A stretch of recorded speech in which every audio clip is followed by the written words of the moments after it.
बिस्मिल्लाहिर्रहमानिर्रहीम, अस्सलाम वालेकुम। ग्रोथ फॉर एवरीवन से मैं हूं असद, आपकी कामयाबी का हमसफ़र।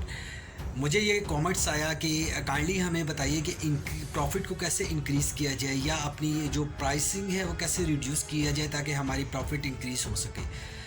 तो मुझे जो भी क्वेश्चंस आते हैं, जो भी कमेंट्स आते हैं, तो मैं ये सोचता हूँ कि एक बंदे को रिप्लाई करने से बेहतर है कि एक वीडियो बना ली जाए जिससे बहुत सारे लोगों को जवाब मिल जाएगा, बहुत सारे लोग सीख के ग्रो कर पाएंगे।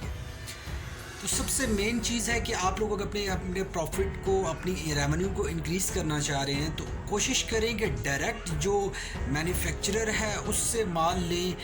मिडल मैन को कोशिश करें कि बीच में से निकाल दें, क्योंकि आपका ज़्यादातर जो प्राइसिंग फैक्टर अफेक्ट करता है वो इसी चीज़ पे करता है कि आप लोगों को कॉस्ट जो पड़ रही होती है काफ़ी महंगी पड़ रही होती है, क्योंकि आप अपना टाइम सेव करने के लिए मिडल मैन को यूज़ करते हैं। मिडल मैन अपना हाईएस्ट प्रॉफिट रखता है, क्योंकि may be is it possible कि वो भी किसी मिडल मैन से परचेजिंग कर रहा हो। सो दो तीन एक भी अगर मिडल मैन है, उसके बाद दूसरा, तीसरा, चौथा नेटवर्क जब बनता है तो आपकी काफ़ी सारी जो एक्सपेंसेस है वो वहाँ पे चले जाते हैं, जिसकी वजह से आपको ऑटोमेटिकली प्राइस को इंक्रीज़ करना पड़ता है और कंपेटिटर प्राइसेस में भी रिड्यूस हो, आप उसमें ना सेल कर पाएँ उन कंपेटिटर प्राइसेस में जो कंपेटिटर ने ऑफ़र की हुई है, क्योंकि आपको कॉस्ट इंक्रीज़ हुई है आपकी।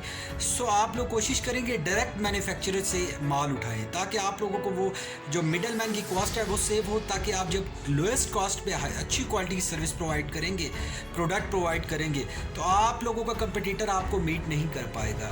कंपटीटर तभी मीट करता है, सबसे मेजर जो फैक्टर प्राइसिंग का होता है। सो उम्मीद करता हूँ कि ये आप लोगों को टिप बड़ी पसंद आई होगी, आप अपने बिजनेस में इंप्लीमेंट करें और उसके रिजल्ट्स देखें कितने इंप्रूव करते हैं आपके बिजनेस को। Thank you so much for watching this video. Please channel को सब्सक्राइब करके वीडियो को शेयर ज़रूर करें, ज़्यादा से ज़्यादा लोग सीख पाएँ। Thank you.